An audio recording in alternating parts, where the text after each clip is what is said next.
Our analysis of the nature of appointment and office of the Imams has revealed to us the status which the concept of Imamah holds in Shia theology, elevating it to the status of Nubuwah and even beyond, to the extent that the Imams are given godly abilities and authority.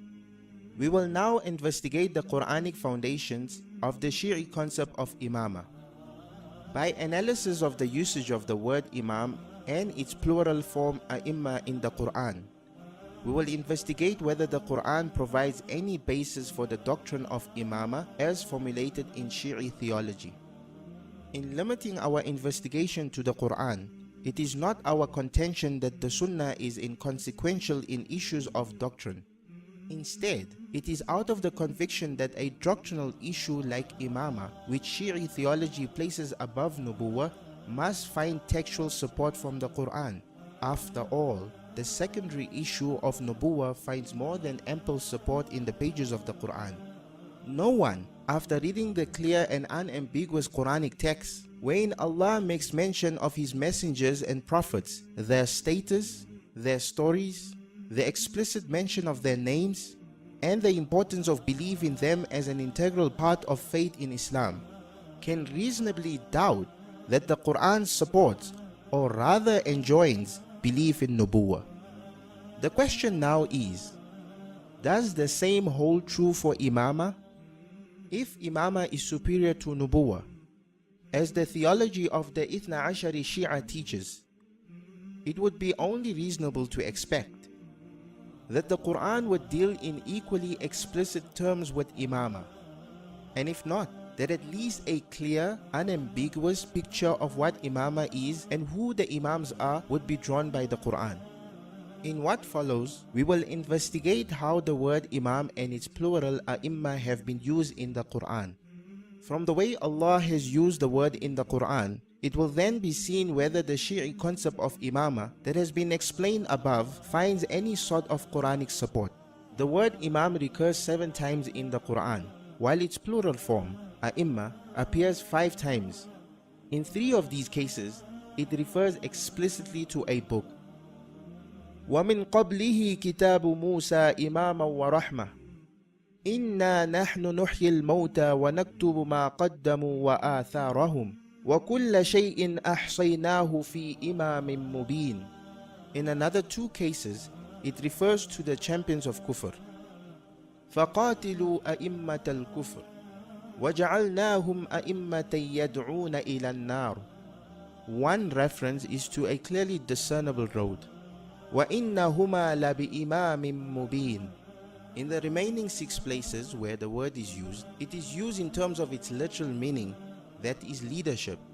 In Surah Al-Anbiya it is stated, قُلْنَا يَا نَارُ كُونِي بَرْدًا وَسَلَامًا عَلَى إِبْرَاهِيمَ وَأَرَادُوا بِهِ كَيْدًا فَجَعَلْنَاهُمُ الْأَخْسَرِينَ وَنَجَّيْنَاهُ وَلُوطًا إِلَى الْأَرْضِ الَّتِي بَارَكْنَا فِيهَا لِلْعَالَمِينَ وَوَهَبْنَا لَهُ إِسْحَاقَ وَيَعْقُوبَ نَافِلَةً وَكُلًّا جَعَلْنَا صَالِحِينَ وَجَعَلْنَاهُمْ أَئِمَّةً يَهْدُونَ بِأَمْرِنَا وَأَوْحَيْنَا إِلَيْهِمْ فِعْلَ الْخَيْرَاتِ وَإِقَامَ الصَّلَاةِ وَإِيتَاءَ الزَّكَاةِ وَكَانُوا لَنَا عَابِدِينَ. In this extract, which had to be extended somewhat in order that the listener may see the full context in which the word A'imma is used, one clearly sees its association with the functions of the Anbiya as the leaders of men, who guide them towards Allah. This unequivocal identification of A'imma as Anbiya leads us to conclude that the reference in Surah Sajda 2 is to the Anbiya and not to any other category of men. وَلَقَدْ آتَيْنَا مُوسَى الْكِتَابَ فَلَا تَكُنْ فِي مِرْيَةٍ مِّن لِقَائِهِ وَجَعَلْنَاهُ هُدًى لِبَنِي إِسْرَائِيلَ وَجَعَلْنَا مِنْهُمْ أَئِمَّةً يَهْدُونَ بِأَمْرِنَا لَمَّا صَبَرُوا وَكَانُوا بِآيَاتِنَا يُوقِنُونَ. Even if the scope of A'imma in this verse were to be extended to include people other than the Anbiya, there is nothing to justify its identification with the elaborate doctrine of Imamah as conceived of by the Shia. In a 3rd verse, Allah speaks of His plans for the oppressed Israelites in Egypt. وَنُرِيدُ أَن نَّمُنَّ عَلَى الَّذِينَ اسْتُضْعِفُوا فِي الْأَرْضِ وَنَجْعَلَهُمْ أَئِمَّةً وَنَجْعَلَهُمُ الْوَارِثِينَ. In order to see who the word A'immah refers to in this verse, one only has to look at the persons in whom this divine wish came to fulfillment. It was primarily in Nabi Musa and the other prophet kings of Bani Israel, like Nabi Dawud and Nabi Sulaiman alayhim as-salam, that the leadership referred to in this verse came to be vested. If at times they were ruled by men other than the Anbiya, the status of those leaders was never seen to be superior to the rank of the Anbiya. Verses like the above three, apart from dealing specifically with the Anbiya of Bani Israel, are not in the least indicative of the existence of a rank like that of Imamah as conceived of by the Shia. There remain three places where the word Imam is mentioned in the Qur'an. In one of these three places, Allah speaks of the prayer of His exemplary worshippers. وَالَّذِينَ يَقُولُونَ رَبَّنَا هَبْ لَنَا مِنْ أَزْوَاجِنَا وَذُرِّيَّاتِنَا قُرَّةَ أَعْيُنٍ وَجَعَلْنَا لِلْمُتَّقِينَ إِمَامًا. This verse speaks of normal people who do not belong to a special class like the Anbiya, asking Allah to make them Imams, in a sense of paragons of virtue, whose example others would strive to emulate. It is very obvious that it cannot refer to a group of divinely appointed Imams, for the reason that the Imam's elevation to the rank of Imamah is not on account of their prayers, since their appointment, like that of the Anbiya, is supposedly divine in origin. It is not attainable by any amount of exertion or devotion. It is interesting to note that this verse proved to be so unpalatable to certain of the early Shia that they declared it to have been corrupted. The following narration appears in the tafsir of Ali ibn Ibrahim al-Qummi, the teacher of Abu Ja'far al-Kulayni. It was read to Abu Abdullah, "And make us leaders of the pious." He said, "It would be an enormous thing for them to ask Allah to make them Imams of the pious." Someone then inquired, "How was it then revealed, O son of Rasulullah?" He replied, "It was revealed, and make for us leaders from amongst the pious." This narration, documented in a tafsir of great repute amongst the early tafsir of the Shia, obviates the need for further discussion around the meaning of the word Imam as it appears in this ayah. There remains one place in the Qur'an where the word Imam is used. It is in Surah Al-Isra, where Allah Ta'ala says, يَوْمَ نَدْعُ كُلُّ أُنَاسٍ بِإِمَامِهِمْ. The Imam spoken of in this ayah is recognized by the Mufassirin of the Ahlul Sunnah as either the book of deeds or the Prophet to whose ummah the person belonged. The first meaning is preferred by Ibn Kathir, who mentions in support of his preference the ayat where the word Imam was used in the sense of a book. This meaning is further supported by the rest of the ayah. فَمَنْ أُوتِيَ كِتَابَهُ بِيَمِينِهِ فَأُولَٰئِكَ يَقْرَؤُونَ كِتَابَهُمْ. The second meaning also finds ample support in the Qur'an. In another ayah, Allah says, فَكَيْفَ إِذَا جِئْنَا مِنْ كُلِّ أُمَّةٍ بِشَهِيدٍ وَجِئْنَا بِكَ عَلَى هَؤُلَاءِ شَهِيدًا. From the way in which the position of Nabi sallallahu alayhi wasallam is compared to the position of the witnesses of the other ummahs, we can only conclude that the reference is to the Anbiya. It therefore follows that those ummahs will be called by the names of their Anbiya. Calling the ummahs of the past by the names of the Anbiya who were sent to them is further a common thing in both the Qur'an and the Sunnah.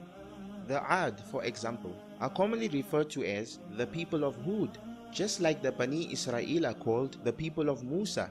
Identifying the Imam mentioned in the ayah under discussion with the Anbiya is therefore warranted by both the Qur'an and the Sunnah. As for the claim of the Shia that it refers to the 12 Imams, this claim not only lacks Quranic support, it also curtails the general scope of the ayah. The lack of Quranic support is evident from the above discussion on the usage of the word Imam in the Qur'an. The restriction of the general scope of the ayah arises from the chronological disparity between the times when the 12 Imams lived and the periods during which previous ummahs flourished. If we say that all ummahs will be called by the names of the 12 Imams, then what about the ummahs that existed before them? By whose name will they be called? After all, the ayah says that all people will be called by their leaders. In addition, when for argument's sake we assume that the referent is to the 12 Imams, we are left with a somewhat incongruous situation. Sayyidina Ali, the first of the 12 Imams, died in the year 40. His son Sayyidina Hassan died 9 years later in 49. If Sayyidina Ali is the Imam for the people of his time, Sayyidina Hassan is left with only those people who were born during his 9 years. All the other people of his time who were alive during his father's time will form part of his father's group and not his.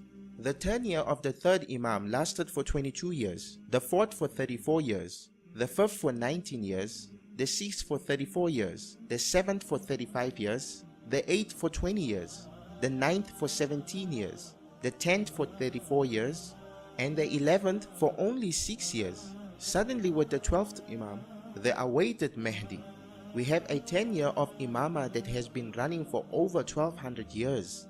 The group that will supposedly be called by the name of the 11th Imam, for example, will only include people that were born during his Imamah, that ran from 254 up to 260, while the numbers of those who will be called by the name of the 12th Imam will be practically incalculable.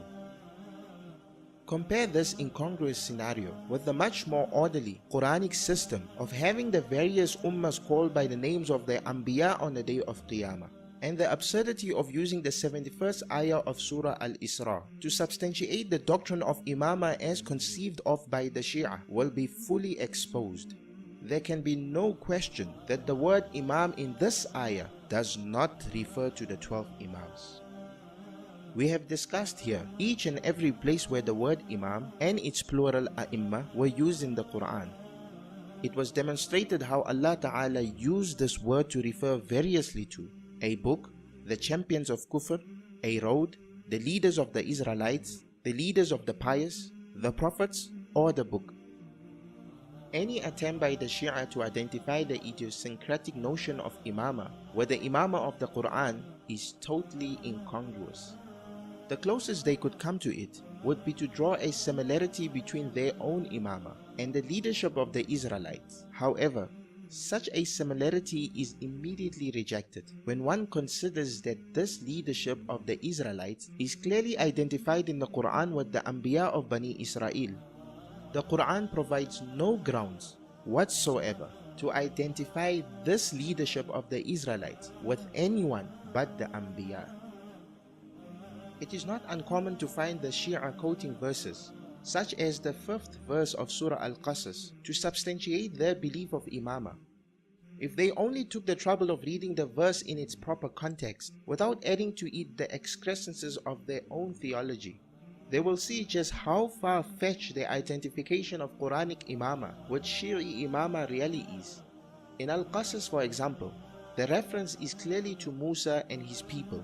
Just how, one wonders, is that verse extended to Ali ibn Abi Talib and 11 persons from his progeny?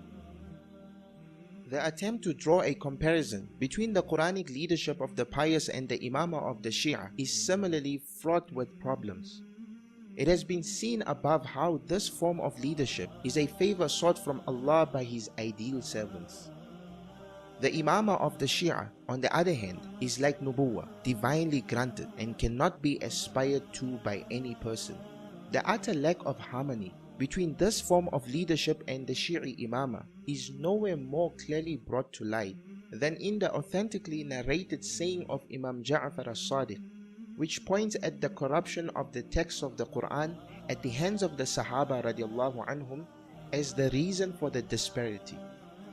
The only other Quranic meaning of the word Imam left to the Shia is the one which refers to the day of Qiyamah, when nations will be called by their Imams. Is it possible that the word Imam here could be referring to the Shi'i concept of Imamah? Unfortunately for the Shia, once again, that is not possible.